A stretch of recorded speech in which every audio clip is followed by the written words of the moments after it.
Assalamualaikum warahmatullahi wabarakatuh. Alhamdulillah wassalatu wassalam ala Rasulillah wa ala alihi washabihi wa man wala. Bersama saya Da'i Hilman dalam Tanya Ustaz, biar tahu jangan keliru. Apa khabar semua sidang penonton? Mudah-mudahan Allah SWT memberikan kesihatan, dan kesihatan yang diberikan ini untuk kita gunakan untuk beribadah, beramal, bertakwa kepada Allah Subhanahu Wa Taala. Hari ini hari Rabu 10 Februari bersamaan 28 Jamadil Akhir. Kita tengok Jamadil Akhir ya, kita sudah tahu kedatangan Ramadan itu sudah dirasai, tuan-tuan dan puan-puan. Jadi sekarang ini bukannya kita tunggu Ramadan, bukannya kita tunggu Rejab, bukan kita tunggu Syaban, tapi kita tunggu sekarang ini apakah kebaikan yang boleh kita lakukan. Kata Al-Fadil Dr. Fadlan Kamsah, hari ini kalau kita berdoalah hari ini baik sikit daripada semalam. Dia kata nak baik sangat takut tak mampu. Baik sikit pun dah alhamdulillah. Bermakna hari-hari kita ada penambahan baik sikit dan baik sikit insya-Allah. Jadi sebelum kita mulakan perbincangan majlis ilmu kita, sama-sama kita mensyukuri nikmat Allah SWT kerana masih lagi memberikan kita dua nikmat sangat besar dalam kehidupan kita, iaitu nikmat iman dan juga nikmat Islam. Kita pohonkan nikmat ini berkekalan sehingga ke akhir nyawa kita insya-Allah. Amin amin ya rabbal alamin. Saudara, hari ini topik perbincangan kita mengenai solat sunat. Siapakah yang akan membicarakan topik ini daripada awal sehinggalah akhir? Sudah tentulah guru saya dan guru kita semua, tak lain dan tak bukan Al-Fadil Ustaz Mahathir Jol. Apa khabar Ustaz, sihat? Alhamdulillah. Ustaz, kata sahabat-sahabat kita di pengajian ramai rindukan Ustaz. Ramai dah lama tak bersemuka. Jadi Ustaz ada ke kuliah-kuliah lain di luar ke setakat ni? Masih lagi ada online sahajalah. Yang bertemu tak boleh Ustaz. Jadi mudah-mudahanlah kita doakan agar COVID ini cepat hilang.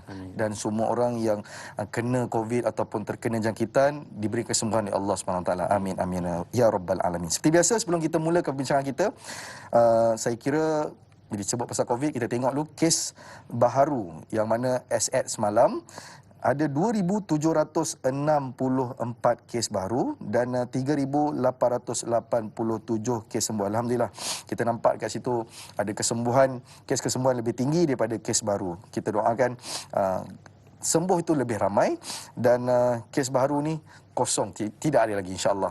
Jadi seperti biasa, saudara, saya ingin mengingatkan sekiranya ada persoalan mengenai tajuk kita pada hari ini, iaitu solat sunat. Apakah kita bicarakan mengenai solat sunat? Macam mana solat sunat? Solat sunat apa yang dibolehkan? Ada tak solat sunat yang kita buat selama ni rupa-rupanya solat sunat tu tak ada rupanya sebenarnya?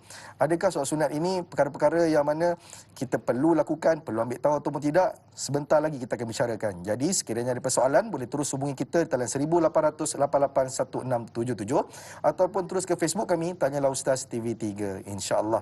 Baik, tanpa lengahkan masa, Ustaz, hari ini kita bicarakan mengenai topik kita fiqh Ustaz, iaitu solat sunat.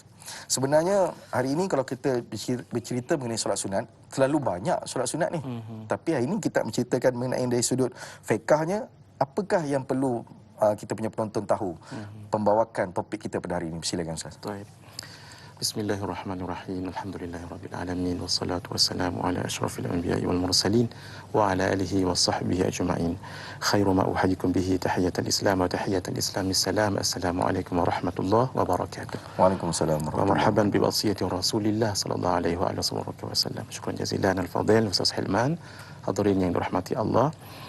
Pernah seorang sahabat Nabi, malah pembantu Nabi yang bernama Sayyidina Rabi'ah ibn Ka'ab al-Aslami. Beliau mengatakan, aku pernah bermalam bersama dengan Rasulullah sallallahu alaihi wasallam. Kerana seorang pembantu, fa ataituhu bi wudu'in wa hajati. Maka saya bawa tempat air wuduk dan apapun keperluan Nabi. Ketika itu Nabi mengatakan sal, minta. Aku katakan, kata Sayyidina Rabi'ah, as'aluka murafaqataka fil jannah. Saya, ya Rasulullah, minta pada Tuan untuk mendampingi Tuan di syurga. Ini permintaan yang bijak.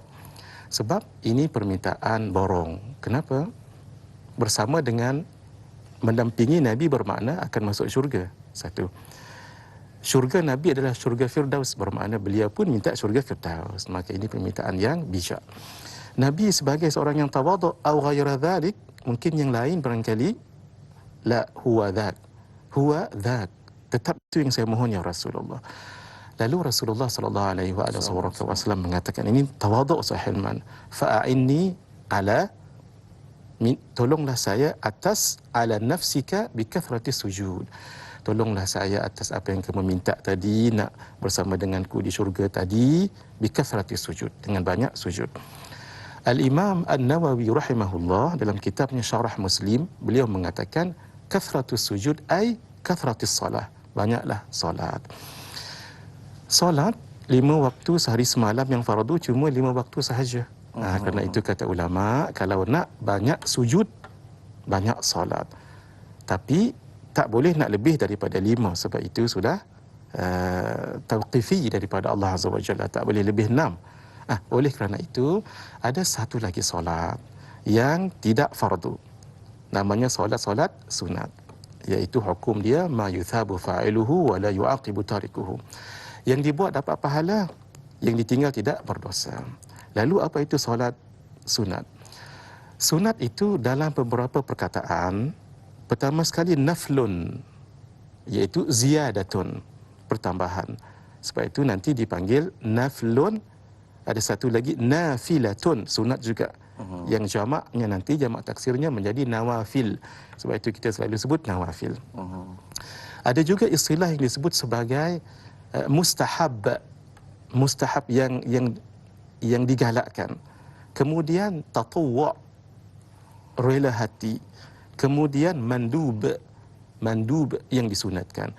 5 istilah ini tadi, naflun, nafilatun, mustahab, tatawu'un dengan mandub, ini satu saja maknanya, iaitu ziyadah. Dan ini merujuk kepada solat sunat. Apa dia solat sunat? As-salatu zaidatu alal faraid ataupun alal fardi, iaitu solat-solat tambahan kepada solat fardu yang sudah ada. Dan ini dibahaskan dalam kitab fiqh besar dan kecil pelbagai. Ustaz Hilman, ada solat sunat yang punyai waktu, contohnya tarawih, contohnya witir. Ada yang punyai sebab, yang ini banyaklah. Contohnya sebelum solat itu, sebelum solat ada sebabnya. Solat sunat tawaf, iaitu tawaf dahulu. Kemudian baru ada solatnya di situ. Kemudian bersama dengan solat, contohnya solat gerhana, solat kusyufus syams, gerhana matahari, ataupun khusufu al-qamar, gerhana bulan. Ada juga yang selepas solat, itulah antaranya solat istikharah. Dan yang ketiga, solat sunat mutlak. Solat sunat mutlak ini tidak ada waktu tertentu, tidak ada sebab tertentu, bila-bila sahaja boleh dilakukan. Dan solat sunat mutlak ini hanya satu sahaja yang wajib padanya, iaitu ta'yin. Sebab itu usalli sunnatan Allahu Akbar, itu sudah memadai. Ataupun usalli raka'ataini, Allah boleh. Tetapi kalau dita'yinkan, itu menjadi sunat hukumnya. Solat sunat mutlak yang wajib cuma satu, iaitu qasad. Adapun ta'arud itu tidak, sebab dia bukan fardu, dan ta'yin itu tidak, sebab ia bukan solat yang ada waktu. Tetapi bila dita'yinkan, ia menjadi sunat. Dalam sunat ada sunat, umpamanya solat sunat hajat dan yang lain-lain. Jadi itu gambaran awal dahulu tentang solat sunat ini, dan perbahasan ulama tentang pengkelasannya, dan dilihat dari segi unsur tasawuf bahawa Allah Azza wa Jalla sangat mengetahui bahawa ada hamba-hambanya yang sebenarnya tidak cukup dengan solat-solat fardu, sebab mereka akan mahu lagi untuk bersolat yang lebih daripada itu. Sebab itu ada solat rawatib, iaitu solat yang mengikuti fardu sebelum qabliyah dan selepasnya ba'diyah. Kemudian ada lagi yang namanya nawafil, yang kita sebut solat duha dan lain-lain.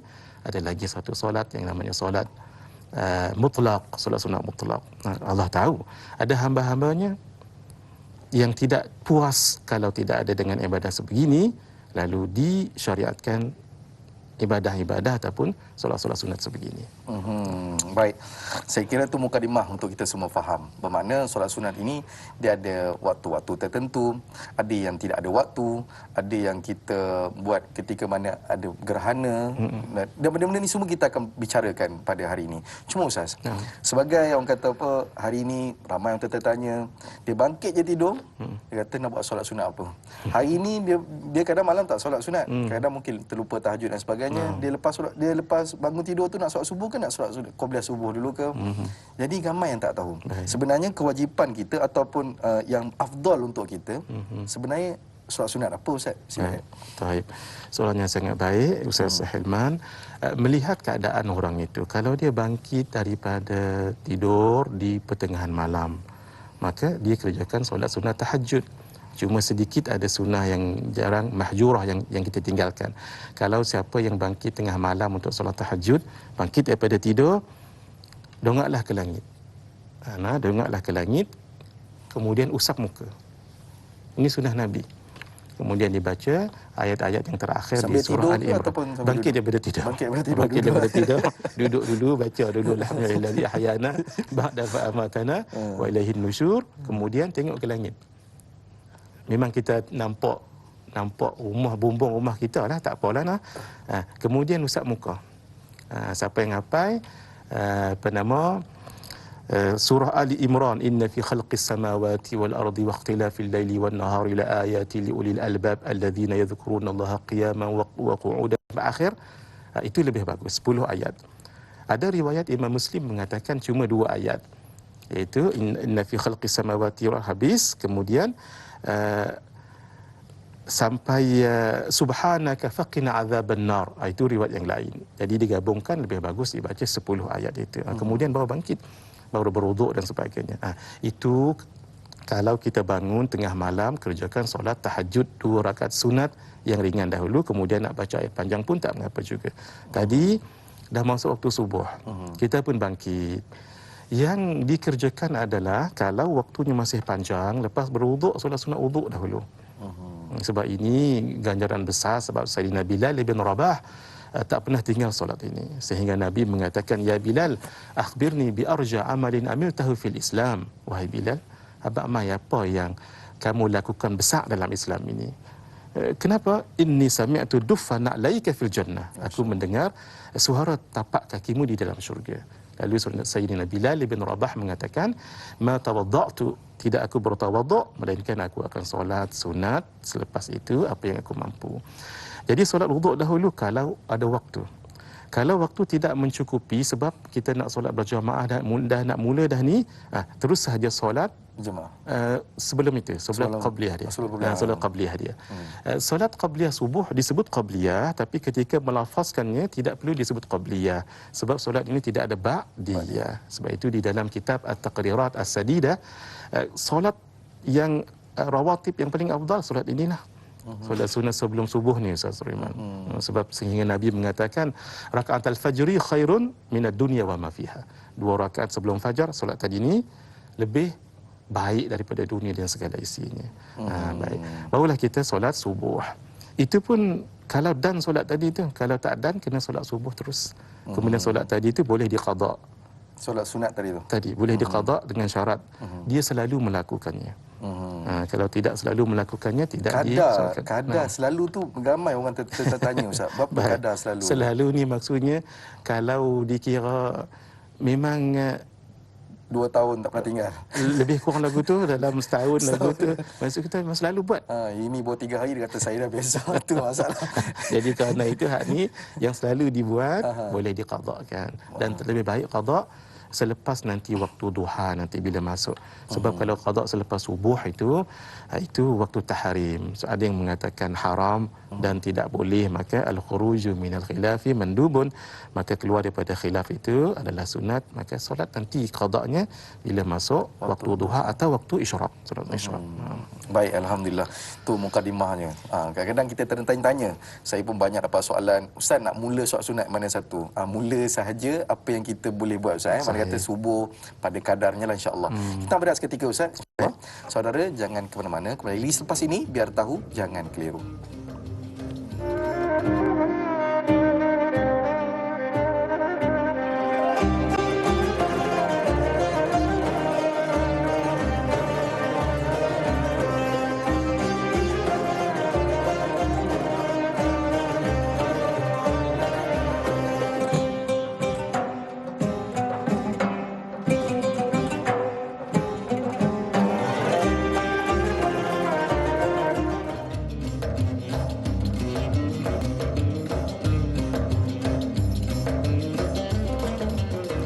Alhamdulillah, kembali kita lagi dalam majlis ilmu. Tanyalah Ustaz, biar tahu jangan keliru. Masih lagi dengan topik perbincangan kita fiqh solat sunat bersama dengan Fadil Ustaz Mahathir Jul. InsyaAllah tadi pada awal Ustaz sudah menceritakan kepada kita sedikit sebanyak apakah solat yang afdal untuk kita lakukan, dan yang saya nak petik hari ini dalam banyak-banyak solat sunat rawatib, yang paling afdal adalah Ustaz kata apa? Solat sunat qabliyah subuh. Itu yang paling bagus tuan-tuan. Jadi kita kejarkan bangun subuh awal, kita dapatkan solat sunat insya-Allah. Baik, saya ada satu soalan daripada Facebook, daripada Sal Rasid Cik Si. Assalamualaikum Ustaz Naim. Waalaikumsalam. Apa perbezaan pandangan mengenai solat sunat awabin? Ada ulama mengatakan dilakukan antara selepas waktu maghrib, isyak. Ada pula ulama mengatakan ianya adalah solat sunat duha. Saya keliru Ustaz dan saya memilih selepas maghrib untuk kemudahan saya. Itu yang pertama. Yang kedua, benarkah jika diamalkan solat sunat awabin sebanyak 6 rakaat, pahalanya menyerupai ibadah selama 12 tahun dilakukan tanpa diselangi berkata-kata? Dan dari hadis Ibnu Majah menyatakan akan dihapus dosa-dosanya sebanyak ombak di lautan. Baik, saya kira ada dua soalan di sini. Soalan pertama Ustaz, apakah solat sunat awabin? Ada yang kata tu waktu duha, ada yang kata di antara maghrib dan isyak. Jadi nak lakukan mana satu? Silakan. Allahumma hidayatan lis-shawab. Dari segi pengistilahan, solat awabin itu adalah solat awab. Awab, orang yang kembali kepada Allah ketika orang lain sibuk. Lalu kata ulama, solat awabin itu ada dua. Ada siang dan ada malam. Solat awabin pada waktu siang, itulah namanya solat sunat duha. Jadi, solat duha itu nama lainnya adalah awabin. Sebab ketika duha itu kan orang sibuk bekerja, mencari rezeki dan sebagainya. Ada orang yang kembali kepada Allah dengan solat 2 rakaat, 4 paling bagus. Kemudian paling banyak 8 rakaat. Solat itu namanya solat awabin. Tetapi diistilahkan dengan solat duha. Jadi bermakna awabin ada waktu malam, ada waktu siang. Jadi kerjakan dua-dua. Jadi solat awabin pada waktu siang namanya ad-duha. Solat awabin pada waktu malam itu namanya awabin. Nama diistilahkan oleh ulama awabin, tidak disebut oleh Nabi tapi disebut oleh para alim ulama. Ini yang namanya solat sunat mutlak. Jadi bila sunat mutlak, sunat kita namakan solat itu. Sebab apa? Sebab pahalanya sangat besar hadirin. Alhamdulillah Sal Rashid bertanya tadi, mudah-mudahan jadi jalan untuk kita amalkan. Memang Nabi pernah nyatakan tentang solat di antara maghrib dengan isyak ini. Man salla 6 raka'atin ba'dal maghribi. Sesiapa yang solat selepas maghrib, yang penting mesti solat maghrib dulu. Kemudian baru solat ini. 6 rakaat. Wa lam yatakallam fima bainahunna bisu. Ketika dia mengerjakan 6 rakaat tadi itu yang sunat, dia tidak berbicara sesuatu yang tidak baik. Pahalanya apa? Udilna lahu bi'ibadati 12 sanah. Maka dianggap solat 6 rakaat tadi itu pahalanya seperti mengerjakan 12 tahun ibadah yang diterima oleh Allah. Sebab itu sebahagian ulama mengatakan solat ini solat panjang umur. Kenapa?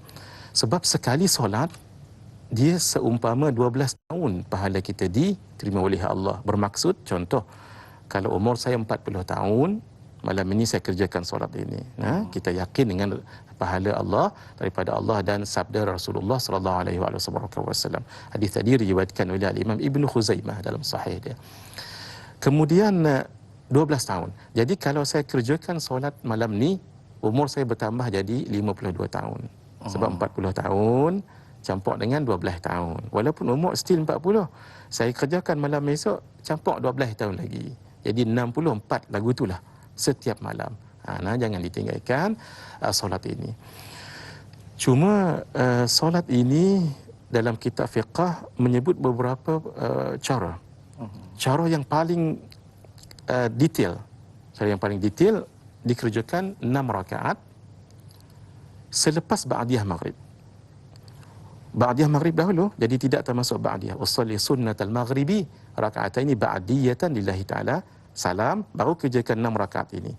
Jadi selepas maghrib jadi 8 rakaat. Dan 6 rakaat ini dikerjakan 2 rakaat, 2 rakaat. Yang pertama sekali, dia agak sedikit detail, tapi kita akan tunjukkan yang lebih mudah. 2 rakaat yang pertama tu diniatkan, dilafazkan niat usalli sunnata li hifdzil iman ma'al awabin raka'ataini lillahi ta'ala. Saya jaga solat untuk jaga iman dan awabin, 2 rakaat kerana Allah Ta'ala. Rakaat pertama surah Al-Ikhlas 6 kali, Al-Falaq sekali, An-Nas sekali. Rakaat pertama. Rakaat kedua pun begitu juga Ustaz Hilman. Barulah salam. Lepas salam angkat lagi dengan berbeza sedikit cara lafaz niatnya. Usalli sunnatal awabin raka'ataini lillahi ta'ala. Kemudian bacalah Al-Kafirun ataupun Al-Ikhlas ataupun apa surah ayat yang kita hafal. Barulah ditutup dengan 2 yang terakhir dengan lafaz niat sedikit berbeza. Usalli sunnatal awabin ma'al istikharah. Ada sebahagian menyebut usalli sunnatal awabin ma'at taubah. Tapi yang lebih masyhur usalli sunnatat tawabin awabin ma'al istikharah. Apapun surah dibacakan. Jadi bermakna 2 rakaat ba'diyah maghrib dahulu, barulah 6 rakaat sebegini. Hadirin, jangan kerana sebutan lafaz itu payah lalu kita tidak lakukan, jangan begitu. Kita kembali kepada kaedah yang kedua. 6 rakaat juga, tapi setiapnya dibaca dengan mudah. Usalli sunnatal awabin raka'ataini lillahi ta'ala, selesai 2 rakaat. Angkat lagi usalli sunnatal awabin raka'ataini lillahi ta'ala, selesai. Angkat lagi usalli sunnatal awabin raka'ataini lillahi ta'ala, selesai. Tetapi ada lagi yang lebih cepat. Macam mana? Solat sunat ba'diyah maghrib tadi tu diniatkan awabin, tetapi lafaz niatnya ba'diyah. Contoh, sebelum solat kita niat, ya Allah saya nak solat ba'diyah maghrib, tapi saya jadikan ia awabin, automatically dia akan jadi awabin. Walaupun lafaz niatnya usalli sunnatal maghribi raka'ataini ba'diyatan lillahi ta'ala, dia jadi automatically awabin, sebab awabin solat sunat selepas maghrib. Jadi niat tadi tu Ustaz Hilman boleh kita letakkan sebelum kita nak usalli ataupun selepas itu pun boleh. Kemudian yang 2 tadi buat macam biasa tadi, 2. Ataupun yang lebih laju lagi, ini biasanya untuk ustaz-ustaz yang nak mengajar ba'diyah selepas maghrib tu kan ada kuliah. Jadi kalau buat 8 rakaat kan panjang. Jadi caranya ialah sekaligus sahaja. Dahlah kita combinekan tadi usalli sunnatal maghribi raka'ataini ba'diyatan lillahi ta'ala, Allahu akbar, terus niat, ya Allah saya jadikan ini awabin, automatically awabin. Kan tinggal 4 awabin. Bila 4 sekaligus juga boleh. Daripada 2 ini melihat keadaannya. Apa dia 4? Usalli sunnatal awabin 4 raka'atin lillahi ta'ala. Buat 4 rakaat. Kalau nak tahiyat awal boleh, tidak nak tahiyat awal pun tidak mengapa. Jangan tinggalkan hadirin. Tambah lagi dalam tempoh PKP begini Ustaz Hilman, kita banyak di rumah dan kuliah maghrib pun tak ada. Jadikan setiap malam, Masya Allah, kita akan dapat pahala 12 tahun diterima oleh Allah Subhanahu Wa Taala. Mudah tetapi pahalanya sangat besar. Tu solat sunat awabin. Mana kata ramai yang tak tahu. Ramai yang mengatakan rupanya solat duha pun awabin juga. Mana ramai yang tak tahu benda ni. InsyaAllah. Jadi mungkin kita nak teruskan kepada soalan yang seterusnya daripada Profesor Dr. Rustam. Dia tanya, Ustaz, fiqh aulawiyat dalam mengerjakan solat sunat. Boleh tak Ustaz ceritakan apakah fiqh aulawiyatnya? Silakan. Baik. Syukran jazilan Ustaz Hilman. Soalan yang sangat baik daripada Profesor Dr. Rustam kita tentang fiqhul awlawiyat, mengerjakan solat-solat sunat. Soalan yang sangat bagus sekali. Memang dalam solat sunat itu banyak sekali, tetapi mana satu yang awlawiyat dia memang ada. Nanti tuan-tuan rujuk dalam kitab Al-Taqrirat As-Sadidah. Di situ disebut bagaimana yang dikatakan solat sunat itu ada dia punya ranking-rankingnya. Umpamanya solat sunat rawatib. Solat sunat rawatib itu sangat besar pahalanya dibanding dengan solat nawafil yang lain. Solat sunat rawatib, qabliyah dan ba'diyah. Kalau dalam mazhab kita Syafi'i, dia ada beza lagi.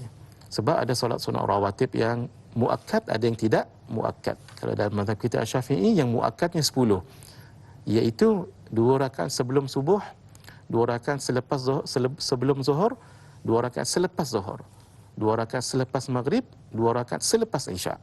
Itu dalam mazhab Asy-Syafi'i 10 rakaat rawatib yang muakkad.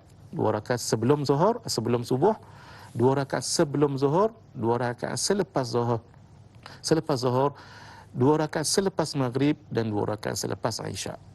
Bezanya dengan mazhab tadi, mazhab Hanafi, mazhab kita Syafi'i dengan mazhab Hambali sama 10. Kalau mazhab Hanafi yang muakkadnya 12. Bezanya cuma kat Zuhur sebelum. Kalau kita Zuhur sebelum 2 rakaat. Kalau mazhab Hanafi 4 rakaat. Dalam mazhab Maliki tidak. Sebab mazhab Maliki mengatakan tidak ada solat-solat yang khusus mengiringi solat sebelum ataupun solat selepas. Tetapi tidak mengapa kalau dikerjakan. Sebab itu kita tak sebut dalam perbahasan rawatib, kita tidak sebut mazhab Maliki. Sebab mazhab Maliki kata tidak ada solat yang khusus. Tapi kalau dikerjakan tidak mengapa. Jadi dalam banyak tadi itu, Prof dan yang lain-lain, solat sunat sebelum subuh itu jangan ditinggalkan. Pahalanya sangat besar. Itu di kalangan rawatib yang muakkad. Kemudian di kalangan rawatib yang muakkad dengan yang tidak muakkad. Jangan tinggalkan yang muakkad walaupun ditinggalkan yang ghair muakkad. Saya maksudkan begini. Dalam mazhab kita Syafi'i, solat sunat rawatib sebelum zuhur ada 4. 2 yang muakkad, 2 yang tidak muakkad. Jadi 2 muakkad ni jangan ditinggalkan kalaupun tak melakukan 4. Sama juga dengan selepas zuhur, solat sunat selepas zuhur rawatib secara umum ada 4. Tapi yang muakkad 2. Jadi 2 ini tak dikerjakan pun tak mengapa juga. Itu yang namanya aulawiyat. Maksudnya kalau letih sangat. Jadi jangan pilih yang ghair muakkad tapi pilih yang muakkad. Bezanya apa? Bezanya sebut dengan ba'diyah, dengan qabliyah. Begitu. Sama juga dengan katalah tadi soalan yang mula-mula tadi tu Ustaz Hilman.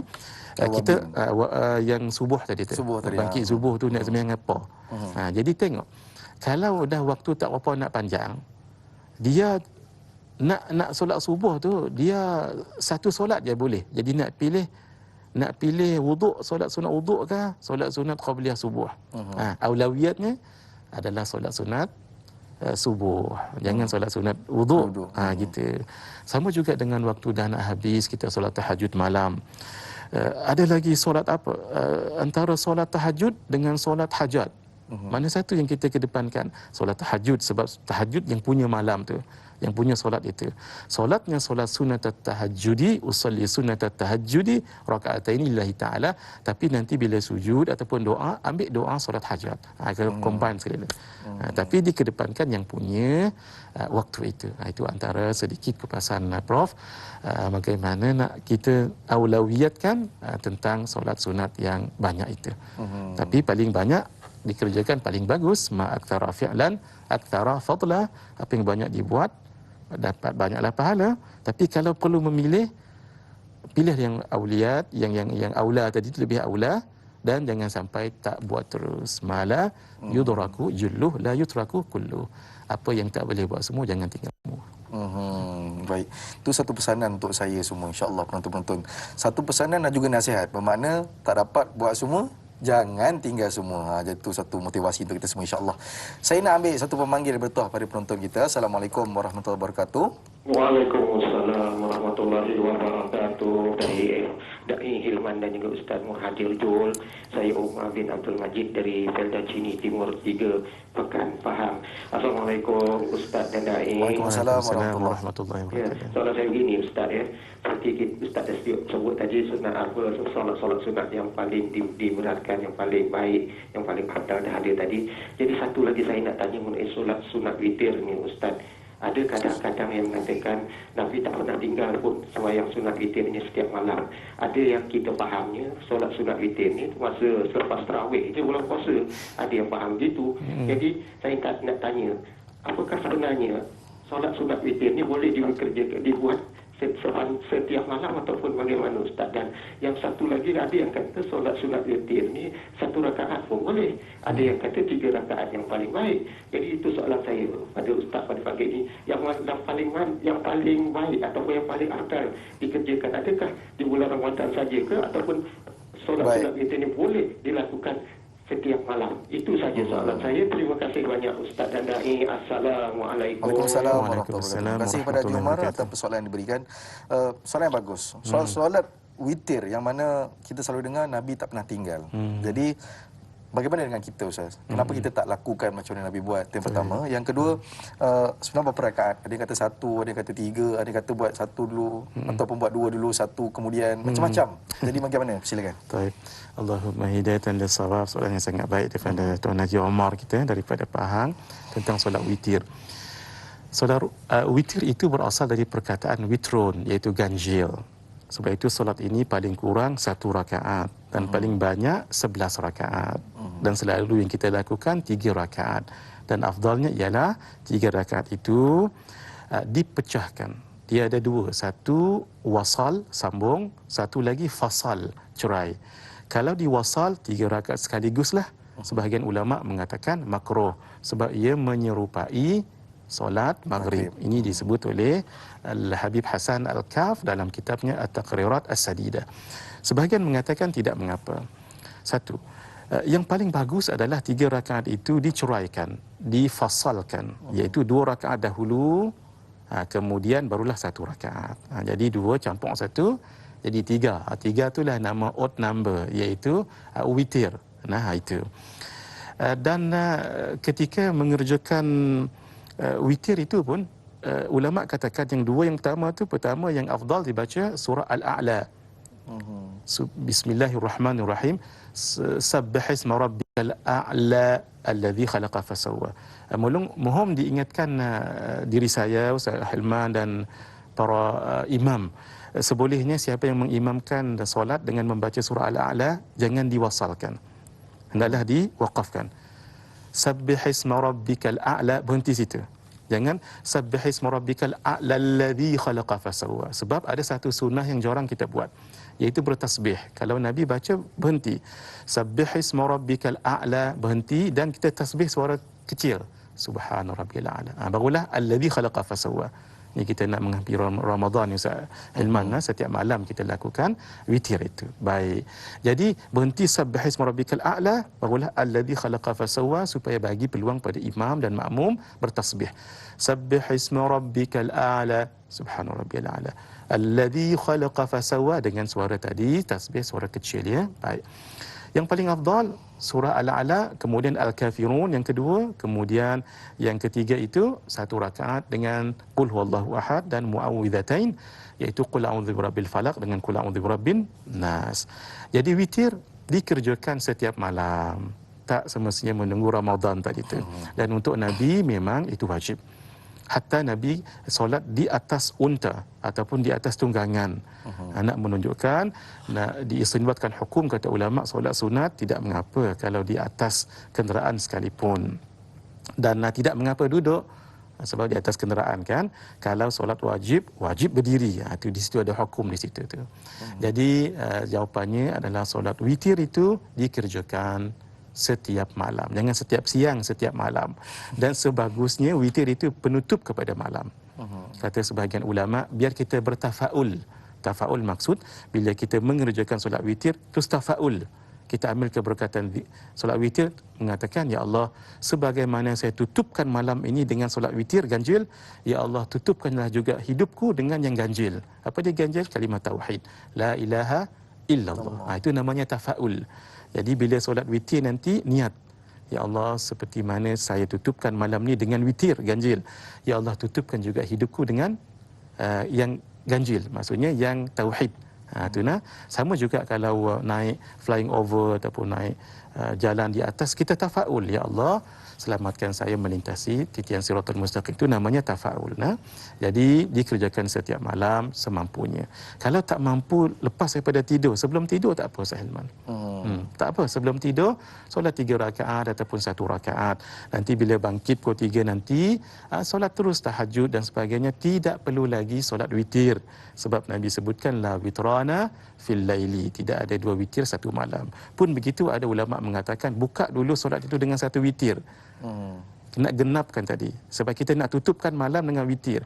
Jadi 3 tadi dah, lepas sebelum tidur 1 rakaat, jadikan yang 4, baru tutup dengan 1 lagi. Tapi pendapat ini marjuh, pendapat ini tidak kuat, cukup dengan yang 1 sahaja. Ini tuan-tuan, tanda kita sayang dan cinta Nabi. Begitu, lau kana hubbuka sadiqan la ata'tahu innal muhibba lima yuhibbu muti'u. Kalau benar cintamu kepada orang yang kau cintai, pasti kamu akan mentaatinya. Dan orang yang mencintai, orang yang cinta pada orang yang disukainya akan taat padanya. Al-hubbu, kecintaan itu yahtaju ila kecintaan itu memerlukan kepada pembuktian. Apa pembuktian kita cinta? Begitulah tadi. InsyaAllah. Kecintaan itu perlukan pembuktian, tuan-tuan. Bukan sekadar percintaan dengan isteri ataupun suami, tapi percintaan kita dengan agama, tuan-tuan. InsyaAllah kita berehat seketika. Kembali lagi selepas ini. Biar tahu, jangan keliru.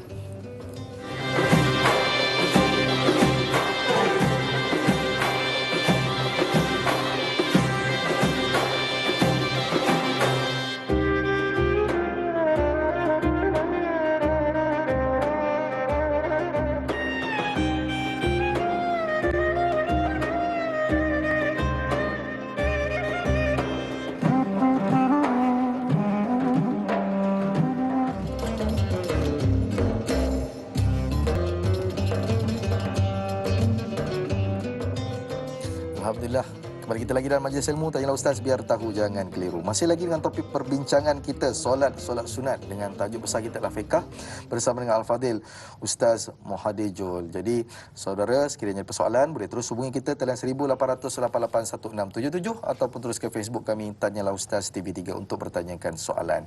Baik, tadi saya ada terlihat di Facebook satu soalan yang bagus dan ramai orang tanya soalan ini mengenai solat sunat time duduk, iaitu daripada Rahimah Saud. Assalamualaikum Ustaz, Anda Iman dan kru-kru petugas. Soalannya, jika orang yang solat sunat duduk itu memang tidak mampu untuk berdiri, adakah pahala baginya kurang juga seperti orang yang mampu berdiri? Baik, itu yang pertama.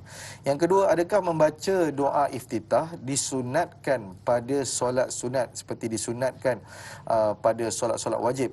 Terima kasih Ustaz dan Da'i. Ada dua persoalan dekat sini, iaitu yang pertama mengenai orang yang tidak mampu untuk solat berdiri, tapi dia solat sunat secara duduk. Macam mana Ustaz? Mana kata tadi kita ada sembang-sembang sikit. Mana kata solat sunat ini dia ada hadis dia, berdiri macam mana, duduk macam mana. Silakan Ustaz. Sahih. Hadirin, soalan yang sangat baik daripada Rahimah. Tentang solat harus diingatkan, untuk solat fardu ataupun solat tu statusnya fardu, iaitu solat qada contohnya, itu wajib berdiri kalau mampu berdiri. Kalau tak mampu berdiri, duduk pun tak mengapa juga.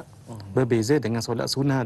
Solat sunat kalau berdiri itu sunat, tapi kalau duduk harus. Tidaklah namanya sunat, tapi harus. Tapi kalau solat fardu dengan duduk batal solatnya itu, sebab solat fardu dituntut untuk berdiri kalau dia mampu. Kalau tak mampu, duduk pun tak mengapa. Duduk iftirash ataupun tawarruk ataupun duduk di atas kerusi pun tak mengapa, tapi syarat dia tak mampu.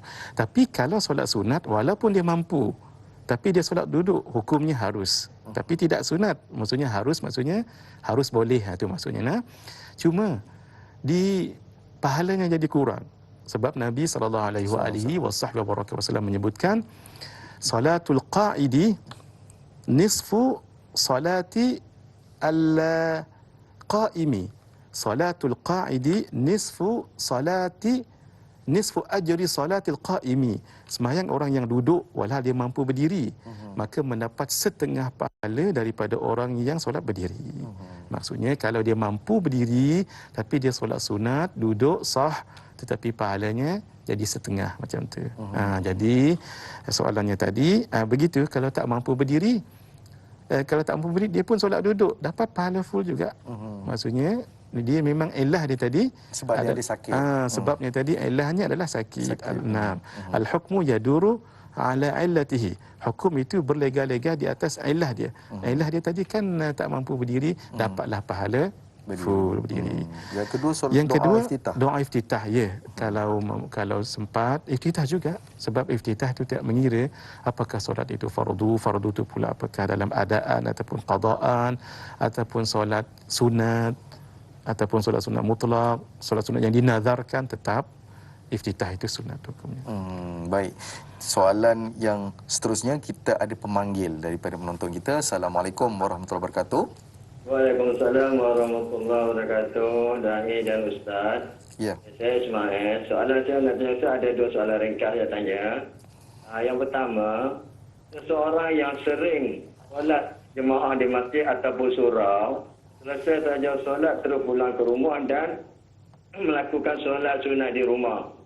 Soalan saya, adakah perbuatan itu tepat mengikut hadis Nabi? Yang kedua, seseorang suri rumah amat menjaga solat subuh di awal waktu, tetapi ia jarang melakukan solat sunat qabliyah. Adakah ini satu kerugian baginya? Itu soalan saya pagi ini. Terima kasih. Assalamualaikum warahmatullahi wabarakatuh. Waalaikumsalam warahmatullahi wabarakatuh. Terima kasih kepada Tuan Ismail atas soalan yang diberikan. Solat sunat di rumah, Ustaz. Mana kata rajin pergi semayang ke masjid, tapi kita solat sunat tu di rumah. Dibolehkan ke ataupun tidak? Yang kedua, isteri yang mungkin dia duduk rumah je kerja, tapi dia tidak mampu untuk solat sunat qabliyah disebabkan menguruskan rumah tangga. Bagaimana? Silakan. Baik. Terima kasih Tuan Haji Ismail tentang orang yang rajin solat berjamaah kemudian balik ke rumah untuk solat ba'diyahnya. Gitu ya. Adakah Nabi melakukan begitu? Naam, Nabi juga melakukan begitu. Tetapi yang paling bagus memang Nabi katakan solat sunat itu sunat buat di rumah. Solat tu sunat buat di rumah. Supaya yang wajib kita kerjakan berjamaah. Sebab jangan jadikan rumah kamu seperti kubur, tidak dibaca Quran, tidak solat di situ dengan solat sunat dan sebagainya. Cuma yang paling bagus orang yang melakukan begini tadi, dia solat maghrib berjamaah. Biar dahulu berwirid dahulu, biar cantik. Sebab Nabi juga berwirid selepas solat, tapi wirid di tempat kita ini dengan berjamaah begitu, dengan satu suara. Itu bagus sebenarnya sebab imam menguatkan sedikit suaranya. Supaya satu, orang yang lalai berzikir, dia berzikir. Dua, orang yang mengantuk akan bangun daripada mengantuknya. Tiga, orang yang dah tak mengantuk, tapi dia tak berapa nak boleh menyebut dengan fasih. Jadi bila imam baca dengan mikrofon sedikit kuat, maka dia akan dapat sebut dengan betul walaupun dia dah berwirid dah. Tetapi astaghfirullah al-azim ataupun astaghfirullah al-azim alladzi la ilaha illa huwal hayyul qayyum ke huwal hayyul qayyum. Dia tahu kat situ. Dia jangan jadi itu hikmah kalau kita berzikir sedikit nyaring dengan mikrofon di kebanyakan masjid. Itu hikmah yang bagus supaya kita dengar sebutan imam yang fasih gitu nah. Baik. Tetapi yang paling bagus selesaikan dulu wirid kemudian balik ke rumah pun tak apa. Kalau rumah dekatlah, kalau rumah jauh jangan. Sebab kita tinggal isyak sayang. Yang kedua, suri rumah tadi baguslah, masya-Allah, solat subuh berjamaah itu jangan tinggalkan hadirin. Nabi mengatakan man shallal isya fi jama'atin fa ka'annama qama al-laila nisfah. Siapa yang solat subuh berjamaah, solat isya berjamaah, baginya pahala seperti membangunkan separuh malam. Contoh ya, kalau dia solat isya berjamaah, pahalanya daripada maghrib, contoh dia solat 2 rakaat salam angkat, 2 rakaat salam angkat, 2 rakaat sampai tengah malam walaupun dia tak kerjakan itu. Itu pahala orang yang solat isya berjamaah. Wa man shalla subha fi jama'atin fa ka'annama qama al-laila kullah. Siapa yang solat subuh berjamaah seumpama malam tadi dia tak tidur. Tuan-tuan jangan tinggal. Pahala walaupun kita tak lakukan, pahala tu mai seolah-olah. Masya-Allah.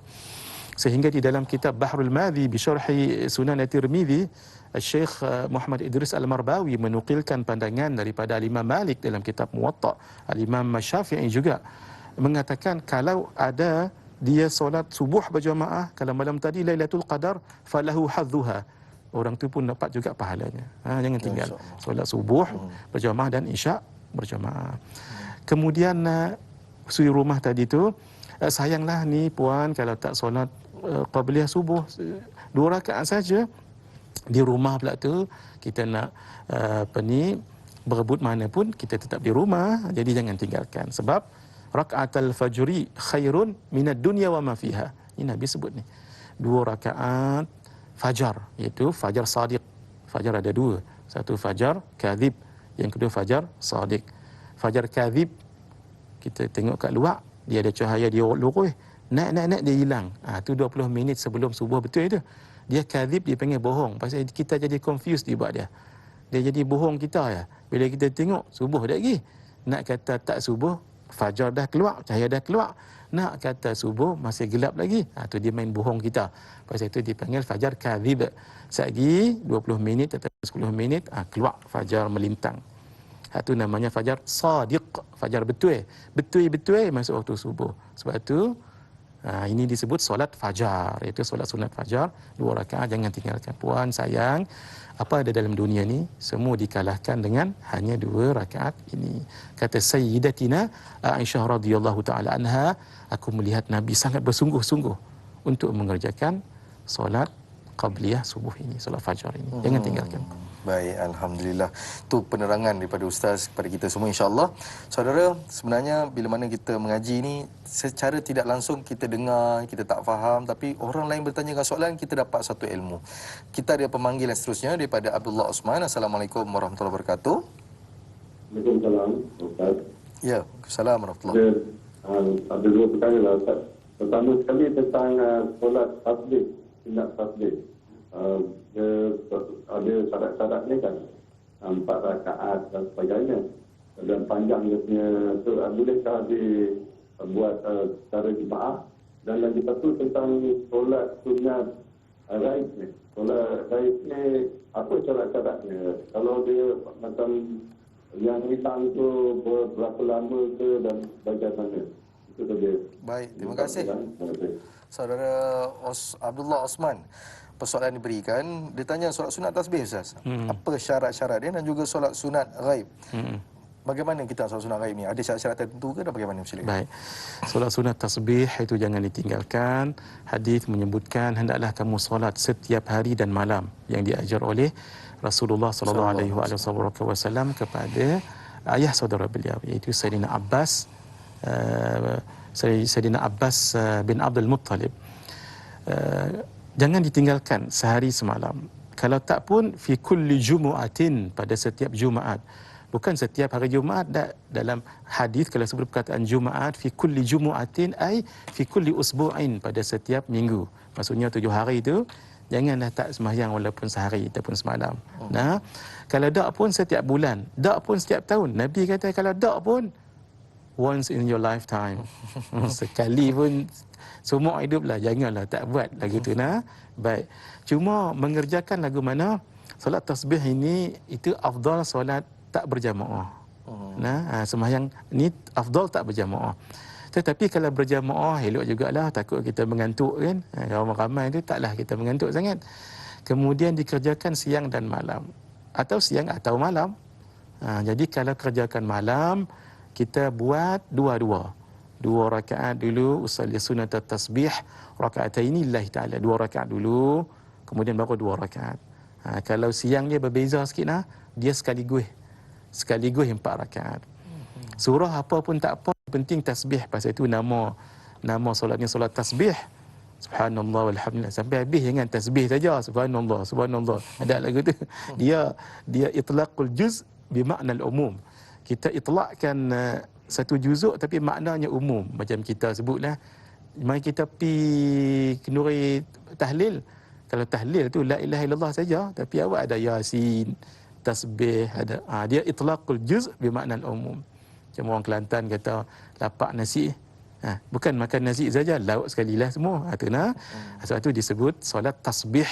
Dalam tu ada tahmid, ada tahlil, ada takbir, subhanallah walhamdulillah wala ilaha illallah wallahu akbar, kan ada semua tu. Nah, rakaat yang pertama semua rakaat dibaca 75 kali. Cuma cara solatnya ada 2 lah. Tu panjang pula cerita. Cuma nak abad dia boleh siang boleh, malam boleh, berjamaah ataupun tidak. Solat sunat ghaib ini dia seperti solat sunat hajat juga. Orang itu hilang, kemudian kita hajat pada Allah, dan disebut solat sunat ghaib tak mengapa hadirin. Solat sunat hajat disebut tak mengapa. Kenapa? Sebab ia termasuk dalam kategori solat sunat mutlak. Solat sunat mutlak yang wajibnya satu je, qasad.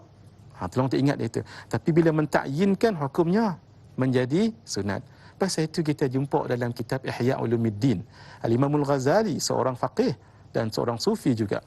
Beliau mengatakan ada sembahyang malam Isnin, sembahyang malam Selasa, malam Rabu, Khamis, Jumaat. Habis malam ada sembahyang. Kita pun tak jumpa lah hadis kata. Sungguhlah. Tapi hak ni namanya solat sunat mutlak. Bila solat sunat mutlak, maka sunat ditakyinkan solat apa. Contoh hajat. Satu kita sebut solat sunat hajat, tak ada dalam hadis kata solat sunat hajat tak. Cuma Nabi kata qum wa salli, kamu berdiri dan solat. Tawadda' wa salli, kamu bertawaduk dan solat. Tak dikata solat apa, tapi orang tu ada hajat, maka disebut solat sunat hajat. sunat ditakyinkan hajat itu. Itu nah hadirin, bila kita tengok kita fiqh ada sembahyang lepas kahwin pun ada. Dalam kitab Muniyatul Musalli ada sembahyang lepas kahwin. Tapi lepas angkatlah, maaf sebelum bersama suami isteri, ada satu solat namanya solat selepas kahwin. Kita je cari hadis tak jumpa, sungguh. Pasal itu yang nama fiqh, apa dia fiqh? Kefahaman daripada Quran, kefahaman daripada hadis. Dan ulama kata ini kategori solat sunat mutlak, maka sunat ditakyinkan. Sebab itu ada sembahyang lepas kahwin, sembahyang cari barang hilang pun ada. Nah, sembahyang lagu macam-macam, berdiri rumah, itu semua dalam kategori solat sunat mutlak hadirin. Masya-Allah, fuqaha itu luar biasa sekali mengistinbatkan hukum daripada Quran dan hadis, sehingga ini dikatakan oleh guru kami Al-Habib Zain bin Ibrahim bin Sumay hafizahullah, ini namanya keunikan fuqaha. Unik fuqaha itu, masya-Allah. Baik, insya-Allah. Tu tuan-tuan dan puan-puan, kita dapat lagi satu ilmu yang baru. Mungkin pada tuan-tuan benda ni macam satu ilmu yang baru dan benda ni tak dapat kita nak faham. InsyaAllah kita akan teruskan perbincangan kita sampai ke akhir dan mudah-mudahan dapat kefahaman sesuatu dapat kita amalkan. Berehat seketika, kembali lagi selepas ini, biar tahu jangan keliru.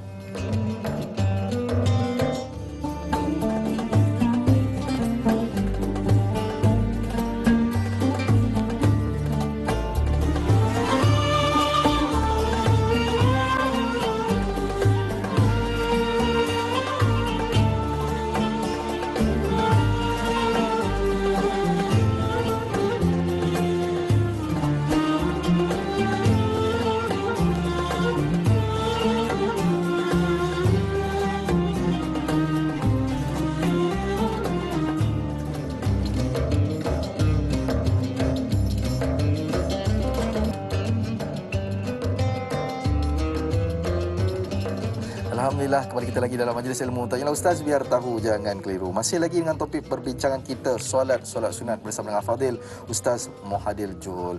Jadi saudara, berbaki lagi beberapa minit di TV3 dan kita ada lagi setengah jam di TV9 insya-Allah.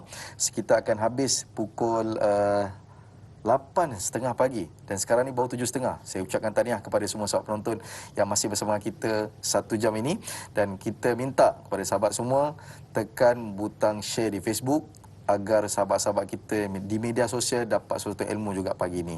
Tadi sebelum kita berehat, Ustaz selalu sebut qasad, ta'arud, ta'ayin. Ada solat sunat ni ta'ayin je, ta'ayin ke solat sunat. Sebenarnya apa qasad, ta'arud, ta'ayin ni Ustaz?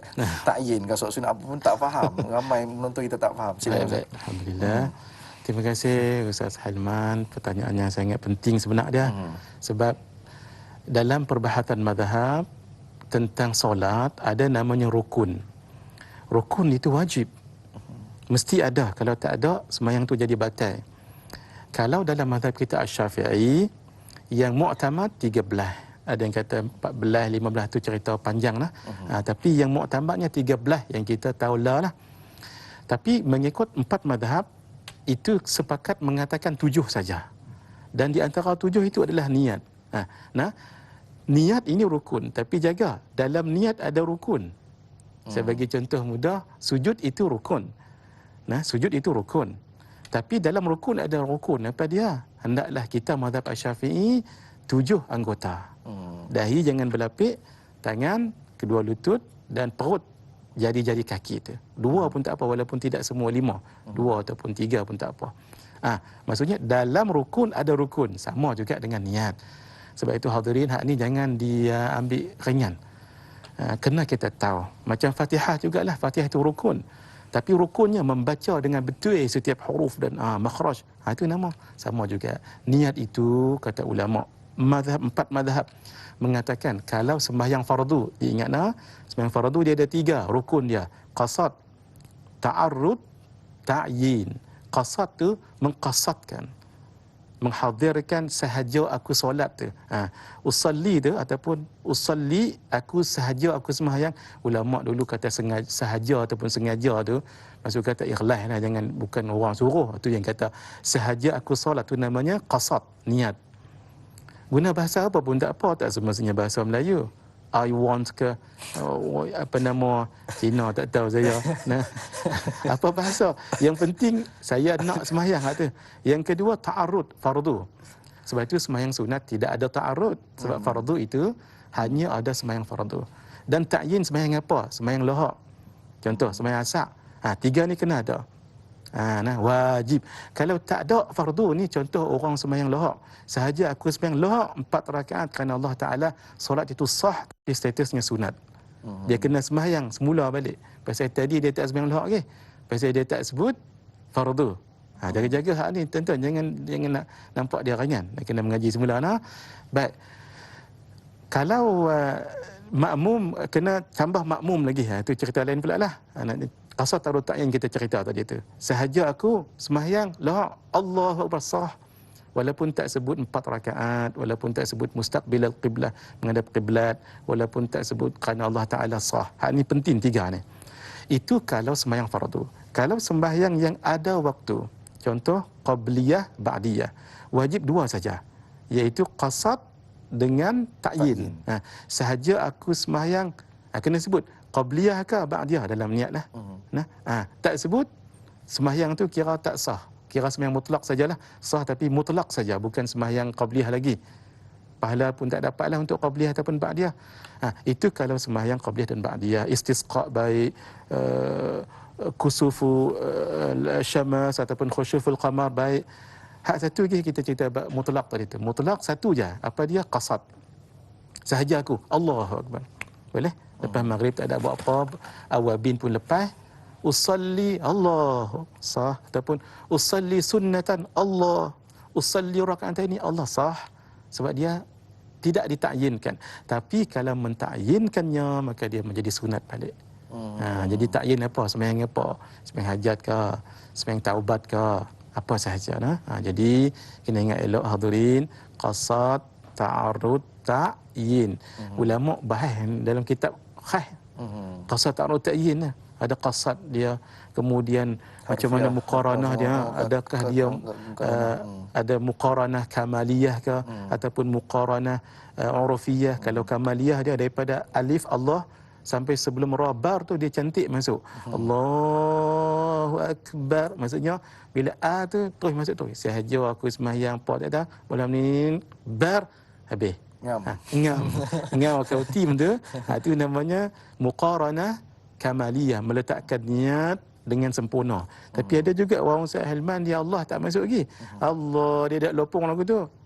Allahu tak masuk lagi. Dia nak masukkan tu perkataan. Nak masuk ke? Allahu Akbar, bar baru masuk. Itu namanya urufiyah. Jadi perbahasan ini penting untuk sahnya solat itu. Bukan ya sembahyang itu mudah, betul. Jangan dimudah-mudahkan. Kerana itu perlu kepada ilmu. Ilmu apa tu? Itu nama ilmu fiqah, supaya sembahyang kita sah. Kalau belajar tasawuf supaya sembahyang kita makbul. Sah dahulu tu yang penting.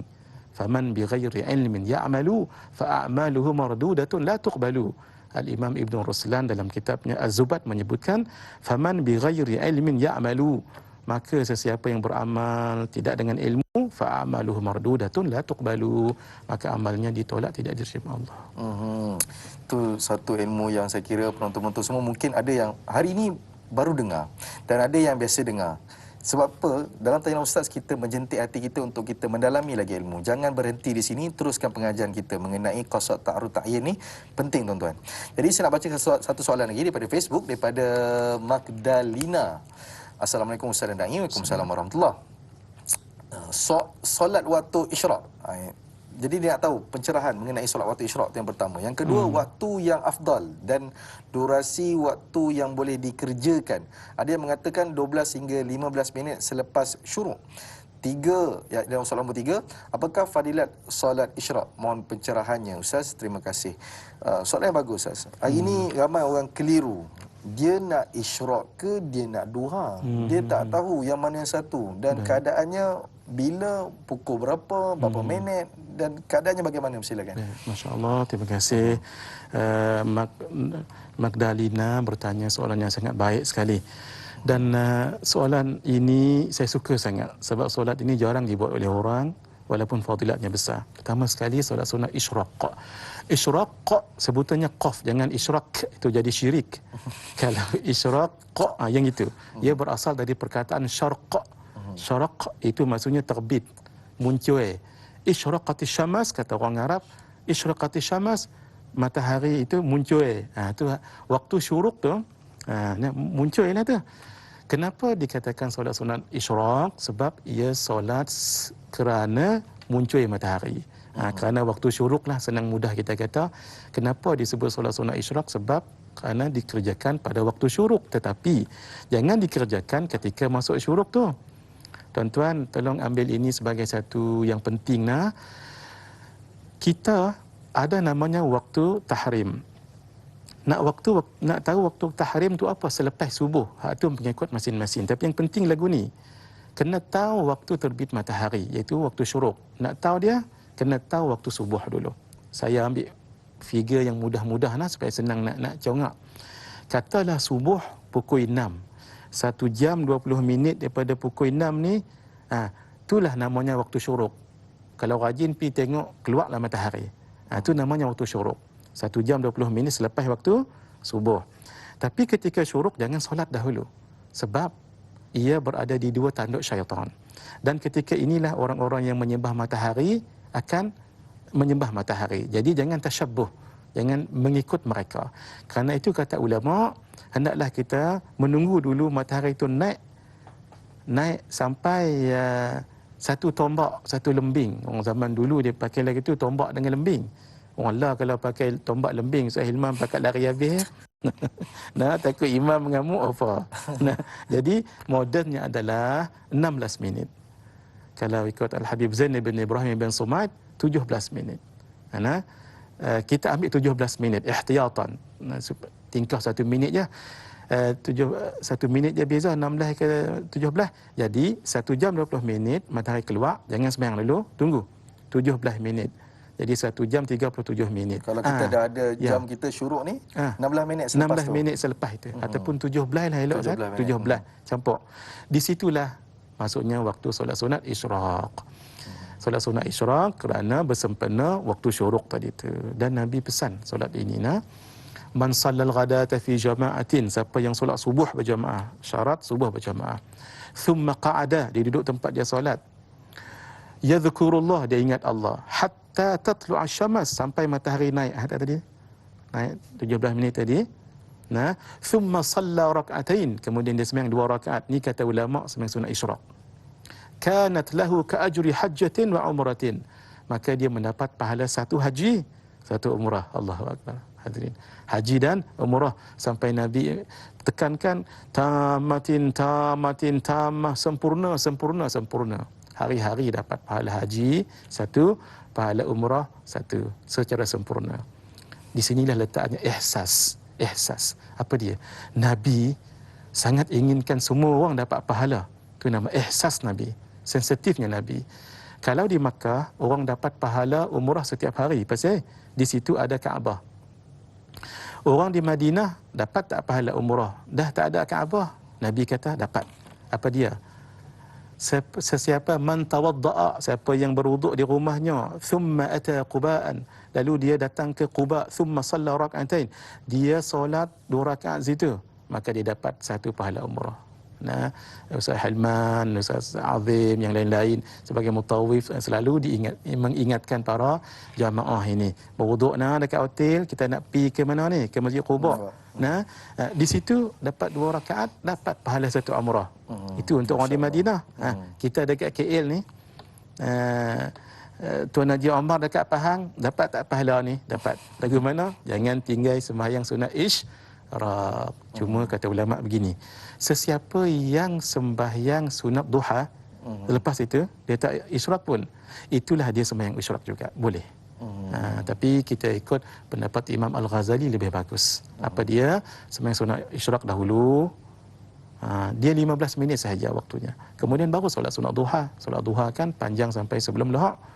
Jadi sembahyang sunat 2 lah kita dapat kerjakan. Isyraq hanya 2 rakaat. Isyraq hanya 2 rakaat.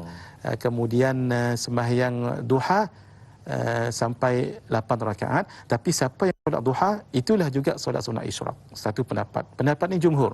Tapi pendapat Imam Ghazali lebih elok rasanya, sebab ma aktsara fi'lan aktsara fadla.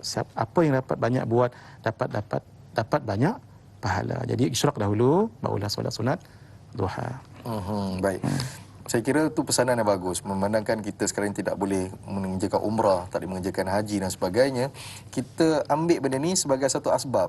Mudah-mudahan Allah menjemput kita apabila musim dah buka nanti Ustaz, insya-Allah. Jadi saya nak baca satu soalan lagi daripada Pak Suli Romli. Assalamualaikum Ustaz dan Naim. Waalaikumsalam. Adakah Allah SWT rahsiakan hikmah dan keberkatan keberkatan yang terkandung dalam setiap solat-solat sunat, apatah lagi solat sunat di malam hari, waktu berehat berbanding siang hari? Sekian, terima kasih. Mohon pencerahan Ustaz. #biar tahu jangan keliru. Adakah Allah SWT rahsiakan hikmah dan keberkatannya Ustaz dalam solat-solat yang ada ni? Ataupun ada tak yang diceritakan mengenai hadis yang mengenai kelebihan solat-solat ni? Silakan. Tentang kelebihan-kelebihan itu ada beberapa hadis yang menyebutkan tentang kelebihan solat-solat tertentu. Antaranya solat sunat tahajud, solat sunat duha, solat sunat awabin, solat sunat isyraq yang kita sebutkan tadi. Tapi sebahagiannya tidak. Sudah pasti ada rahsianya? Naam, pasti ada rahsianya. Hanya Allah sahaja yang tahu. Kadang-kadang rahsia itu Allah limpahkan supaya kita tahu sedikit. Antaranya apa? Solat malam itu kan satu ketenangan. Solat malam itu kan bermunajat pada Allah. Ahlul laili fi lailihim alladhu min ahlil ma'siyah fi ma'siyatihim. Ahlul laili kata al-Imam Syekh Ibrahim Adham, seorang ulama sufi yang masyhur. Ahlul laili fi lailihim, orang yang biasa dengan solat malamnya, dengan malamnya, alladhu, lebih lazat, lebih sedap, min ahli lagwi fi lagwihim, daripada ahli lagwi maksiat, ahli lagwi, ahli orang yang lara, daripada lara mereka. Macam mana dia dapat? Salah satunya hadirin, kerana solat itu dikerjakan selalu. Bila selalu, itu menjadi wirid. Bila menjadi wirid, dia akan sendiri seperti satu magnet besi berani akan menarik warid. Warid itu adalah makanan kepada hati. Sebab itu orang yang selalu istiqamah ni, dia tak rasa letih pasal dia ada makanan pada hati dia. Tu jadikan apapun amalan kita wirid. Wirid ni bukan wirid lepas sembahyang tu saja, tak. Wirid ni kita kerjakan sesuatu selalu. Jadi kebiasaan. Jadi kebiasaan. Contohnya orang ni Ustaz Hilman, dia setiap pukul 6 dia akan jogging. Setiap pukul 6 jogging. Tu wirid dia. Wirid dia. Sampai kita 20 tahun lah, sampai kita tahu dia keluar jogging pukul 6 lah ni. Pasal dia selalu tak letih ke? Dah sedap. Sedap tu namanya warid dalam istilah ilmu pengamalan. Jadikan sesuatu amalan itu istiqamah supaya ia menjadi wirid. Bila dia wirid, dia menarik warid. Warid makanan kepada hati, tidak letih berbuat amal. Allahu Akbar. Tadi orang selalu cam kita kalau kita jogging, Ustaz. Best tak kalau orang tengok kita, dia tengok kalau Hilman keluar ni bermakna dia solat sunat ni. Best maksudnya. Itulah jadi wirid dan kita warid kepada diri kita, insya-Allah. Kita akan bicarakan lagi mengenai isu solat sunat ini selepas ini. Tetapi selepas ini kita akan teruskan di TV9. TV3 akan tamat di sini. Buat penonton Tanya Ustaz, terus setia dengan rancangan Tanya Ustaz, biar tahu jangan keliru.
Alhamdulillah, kembali kita lagi dalam majlis ilmu Tanyalah Ustaz, biar tahu jangan keliru. Terima kasih saya ucapkan dan tahniah saya ucapkan buat para penonton yang setia dengan rancangan Tanyalah Ustaz, biar tahu jangan keliru, daripada pukul 6.30 sehinggalah sekarang pukul 8, dan berbaki lagi setengah jam. InsyaAllah kita akan bicarakan mengenai topik kita solat-solat sunat bersama dengan Ustaz Mahathir Jul. Dan kita tidak akan rugikan masa kita dengan menunggu soalan tuan-tuan dan perempuan. Dan saya minta tuan-tuan dan perempuan untuk menghantarkan soalan ni. Kita tak nak rugi masa ni, soalan nak tanya kat Ustaz ni. Jadi boleh terus hubungi kita pada 18881677 ataupun ke Facebook kami Tanyalah Ustaz TV3. Saya kira inilah waktu kita untuk terus bertanyakan terus kepada Ustaz, dan jangan kita lengahkan masa lagi, insya-Allah. Baik, satu soalan daripada Facebook daripada Abdul Karim Sufian. Assalamualaikum yang bahagia Ustaz dan Naim. Waalaikumsalam warahmatullahi. Diriwayatkan Rasulullah sallallahu alaihi wasallam melaksanakan solat-solat sunat malam sehingga bengkak kaki, sedangkan Allah Subhanahu wa taala telah mengampunkan segala dosa baginda sejak kelahiran hinggalah baginda Rasulullah sallallahu alaihi wasallam wafat. Baik, sebagai manusia biasa yang banyak melakukan dosa, apakah tonik untuk kita kekal istiqamah untuk kerjakan solat-solat sunat malam seperti tahajud, taubat, witir dan sebagainya? Soalan yang bagus, Ustaz. Rasulullah SAW solat sampai bengkak kaki. Dan Rasulullah ini ialah manusia yang dijamin oleh Allah SWT. Jadi kita ni, apakah orang kata booster, tonik yang menyebabkan kita ni nak bangkit malam, nak solat sunat, nak kuat sujud dan sebagainya? Silakan. Baik. Soalan yang sangat baik daripada saudara Abdul Karim. Rasulullah sallallahu alaihi wasallam solat malam hatta tatawarrama qadamah, sehingga kaki Nabi jadi bengkak. Lituli qiyamihi, kerana panjangnya Nabi berdiri, lamanya Nabi berdiri. Lalu Sayyidatina Aisyah radhiyallahu taala anha bertanya, ya Rasulullah, qad ghufira laka ma taqaddama min dhanbika wa ma ta'akhkhar. Ya Rasulullah, telah diampunkan kesalahanmu. Jangan diterjemahkan dengan dosa, sebab Nabi dan Rasul itu maksum, tidak berdosa. Sama juga Nabi Adam alaihi salam turun ke muka bumi ini bukan kerana dosanya, tetapi kerana itu ada hikmahnya. Begitu. Telah diampunkan kesalahanmu ataupun kekhilafanmu ya Rasulullah, yang dulu dengan yang akan datang. Kenapa solat sampai begini sekali? Jawapan Nabi ini adalah maqam tinggi dalam bab syukur. Afala akuna abdan syakura. Kenapa tidak aku menjadi hamba Allah yang bersyukur? Sebab syukur ini mahal. Syukur ini sangat mahal. Kalau sabar, kalau zuhud tidak ada dalam syurga. Tapi kalau syukur dengan puji ada dalam syurga. Masya-Allah. Naam, sehingga orang syurga mengatakan wa qulil hamdulillah, dan kami bersyukur kepada Allah. Dan apa tonik dia? Salah satunya kita membaca ganjaran-ganjaran, fadilat-fadilat. Sebab itu ada istilah yang namanya at-targhib wa at-tarhib. Al-Imam Al-Syekh Al-Munziri, beliau menulis kitab at-targhib wa at-tarhib, iaitu at-targhib raghbah. Raghbah ini maksudnya yang memacu, yang mengajak, yang memanggil kesungguhan kita berbuat sesuatu. Itu maksudnya raghbah. Sebab itu solat rawatib salah satu namanya adalah as-sunanur ratibah, sunat-sunat selepas solat fardu. Satu lagi ar-raghaib, solat sunat rawatib itu namanya raghaib, raghabah. Raghabah ni kemahuan nak menambahkan amalan, kedekatan kepada Allah Subhanahu wa taala. Jadi satunya untuk orang macam saya ni dan kita semua kebanyakannya baca hadis tentang kelebihan-kelebihan berbuat amalan begini, terutama sekali solat malam itu. Solat malam itu hadis-hadisnya banyak sekali tentang solat solat malam. Allah sendiri mengatakan qumil laila illa qalila, bangkitlah malam walaupun sedikit, sebab malam itu kata Sayyid Muhammad bin Alawi ibn Abbas Al-Maliki Al-Hasani Al-Makki, malam itu ada rahsianya. Banyak peristiwa-peristiwa besar berlaku pada waktu malam. Satu, Al-Isra' wal Mi'raj waktu malam. Lailatul Qadar pada waktu malam. Penurunan Al-Quran pada waktu malam. Nabi Musa alaihi salam keluar daripada Mesir, pergi ke Madian dan pergi ke seterusnya tempat lain. Itu pada waktu malam. Ada rahsia pada waktu malam itu. Sehingga munajat itu sedap pada waktu malam. Istighfar itu antara amalan yang mahal. Wa bil laili hum yastaghfirun. Allah menyebutkan dan pada waktu malam mereka beristighfar. Malam juga. Jadi bacalah hadis-hadis atau ayat hadis-hadis yang bercerita tentang kelebihan solat-solat malam tadi itu. Yang kedua, Kena baca juga kisah orang yang solat malam. Kena baca. Di dalam kitab Risalah Al-Mustarsyidin, karangan Al-Imam Al-Muhasibi, kemudian ditahqiqkan oleh Al-Syekh Abdul Fattah Abu Ghuddah, seorang ulama besar Syria. Beliau dipanggil dengan Imam Hanafi Athani. Beliau menyebut tentang ta'liq kitab ini. Beliau mengatakan apa yang disebutkan oleh Al-Imam Abu Hanifah An-Nu'man, Imam Abu Hanifah. Imam Abu Hanifah mengatakan, aku sangat suka membaca cerita-cerita orang saleh daripada membicarakan tentang perkara-perkara khilafiyah. Sebab cerita-cerita orang saleh ini seperti jundun min junudillah, adalah tentera daripada tentera-tentera Allah. Jadi kita baca. Kenapa Imam Abu Hanifah, contoh kita baca, beliau pernah solat subuh selama 40 tahun dengan wuduk solat isyak. Imam Abu Hanifah An-Nu'man solat subuh, masyhur cerita ini, selama 40 tahun dengan wuduk solat isyak, bermakna tak tidur malam. Bila beliau tidur? Beliau tidur qailulah. Qilu fa inna syaitana lan taqilu. Hendaklah kamu berqailulah sebab syaitan tidak berqailulah. Tidur sebelum zuhur sedikit. Gitu. Yang kita sebutkan tadi tentang Imam Malik bin Dinar, beliau sembahyang siang dan malamnya tu 1000 rakaat tak tinggal. Imam Ahmad bin Hanbal dikatakan solat 300 rakaat sunat setiap malam. Kisah-kisah sebegini hadirin kita baca supaya kita dapat mengikuti orang-orang sebegini. Fatashabbahu fa illam takunu mithlahum inna tashabbuha bil kirami falahu. Maka hendaklah kamu berusaha tashabbuh, ikut orang-orang yang mulia itu, walaupun kamu tak exactly seperti mereka, kerana mengikut orang yang mulia satu kejayaan. Baik. Itu motivasi untuk kita pula. Mana toniknya adalah kita teruskan belajar, kita dengar pembelajaran, mana kata hikmah dia, kebaikannya kalau solat malam dan kisah-kisah orang solat malam ini, barulah kita dapat rasa cinta dan sayang pada solat malam, insya-Allah. Saya nak baca satu soalan lagi daripada Ana Karnina. Assalamualaikum Ustaz Naim. Waalaikumsalam. Melakukan solat sunat duha adalah ibadah untuk murahkan rezeki. Bagaimana jika niat melakukannya untuk meraih kekayaan dan kesenangan hidup tetapi bakhil untuk berinfak dan bersedekah? Ini satu yang menjadi, orang kata apa, igauan setiap manusia, yang mana kadang-kadang kita ni nak solat ni sebab nak murah rezeki, sebab kita nak, orang kata apa, dipermudahkan segala urusan. Tapi bagaimana Ustaz? Dalam konteks kita solat duha sebab nak kaya, dan juga kadang-kadang kat sini dia cakap nak tetapi bakhil, nak berinfak sedekah pun payah. Silakan. Masya-Allah. Solat duha itu sangat bagus sekali, Ana, Karina dan yang lain-lain.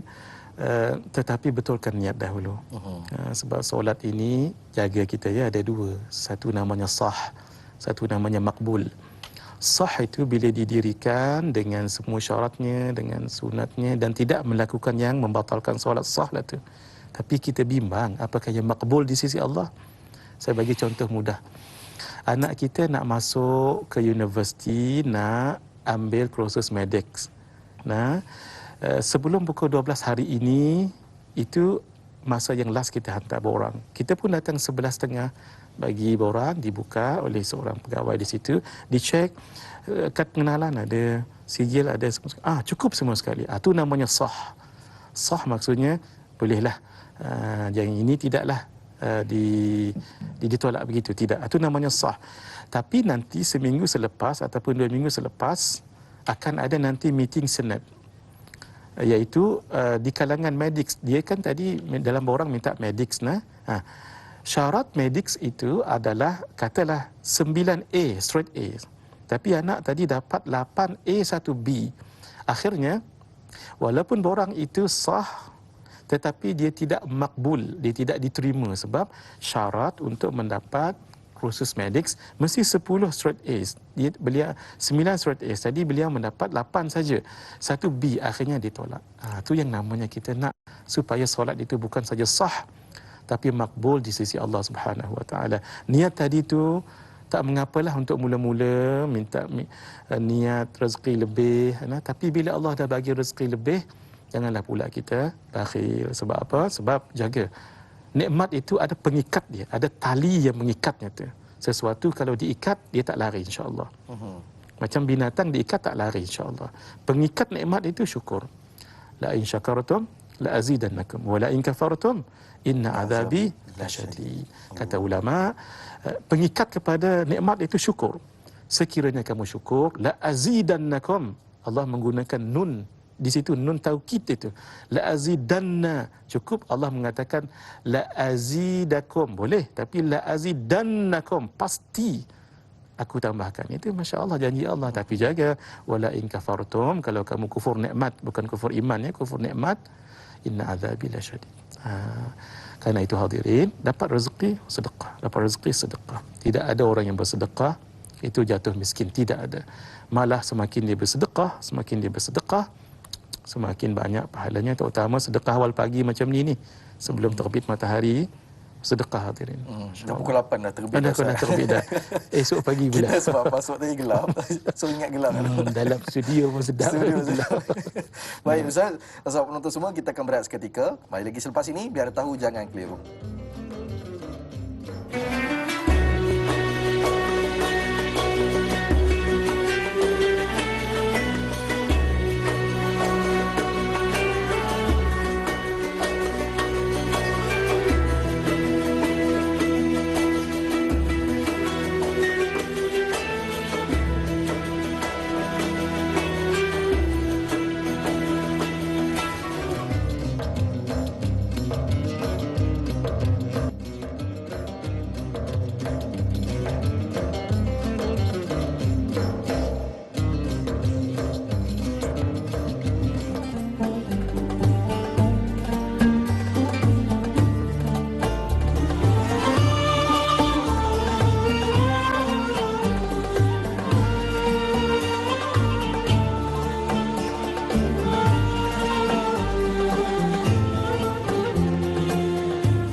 Alhamdulillah, kembali kita lagi dalam majlis ilmu Tanya Ustaz, biar tahu jangan keliru. Masih lagi bersama dengan Al-Fadhil Ustaz Muhaddir Jol bersama dengan kita dengan tajuk solat sunat. Saudara, kita ada sedikit lagi masa untuk kita bicarakan mengenai topik kita pada pagi ini.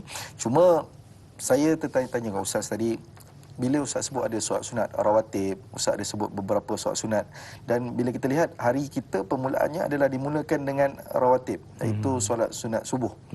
Jadi apakah kepentingan solat sunat rawatib Ustaz berbanding dengan orang kata apa, kalau tak dapat yang lain, rawatib jangan tinggallah. Okay, kenapa? Silakan. Sungguh, masya-Allah, soalan yang sangat baik daripada Al-Fadhil Ustaz Hilman.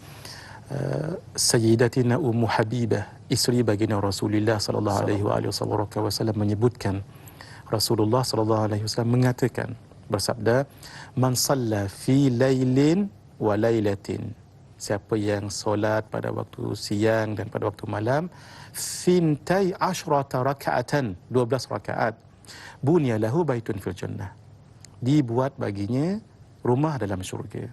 Rumah dah dalam syurga, takkan orang tak ada. Itu maksudnya. Nah, hadis riwayat al-Imam Ibnu Majah dengan al-Imam At-Tirmizi. Siapa yang sembahyang siang dengan malamnya 12 rakaat, maka dibina baginya syurga.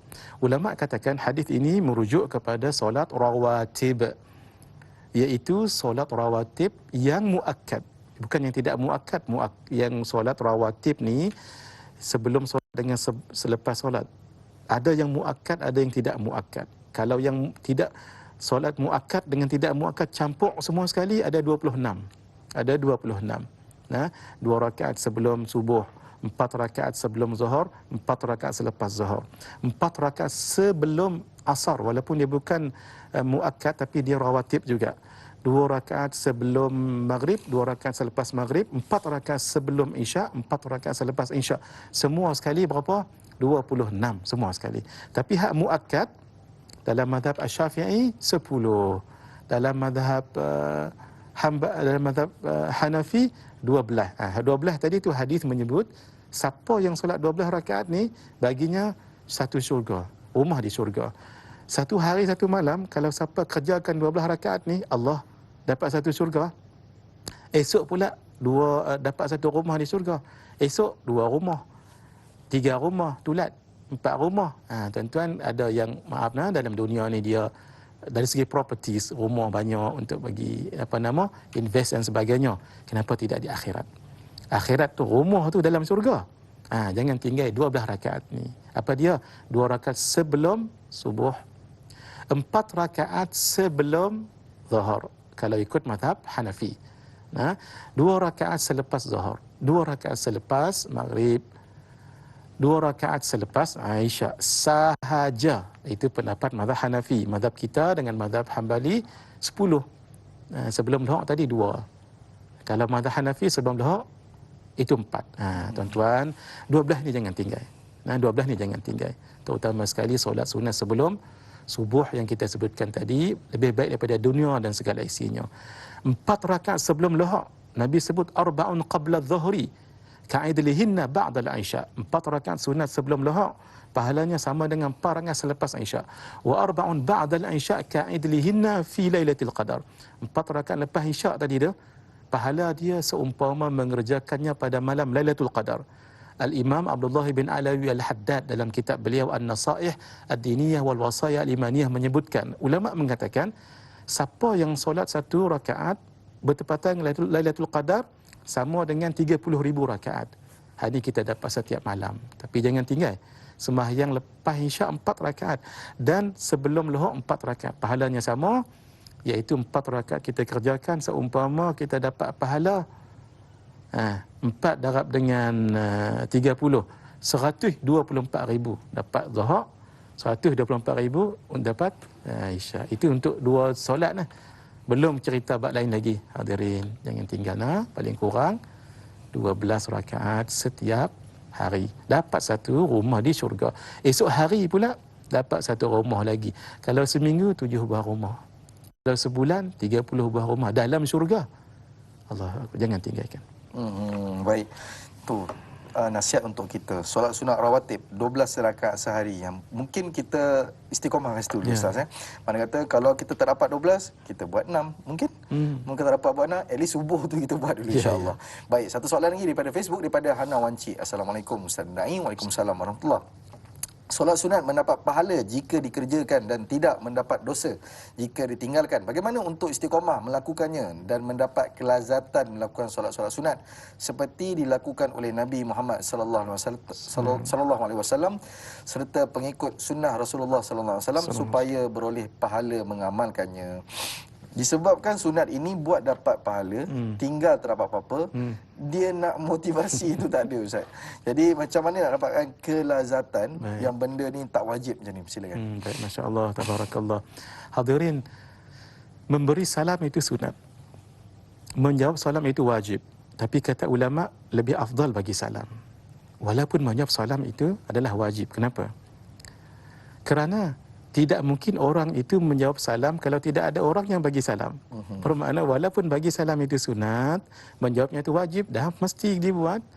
Tapi dia tidak akan jawab salam kalau tidak ada orang yang mula memberi salam. Bermakna dia buka ruang untuk orang itu berbuat amal. Dapatlah dia pahala. Man dalla ala khairin kafa'ilihi. Ad-dalu 'alal khairi kafa'ilihi. Orang yang tunjuk orang lain buat kebaikan, dia dapat juga. Wala yanqusu min ajrihi syai'. Tidak dikurangi pun sedikit pahalanya. Gitu nah.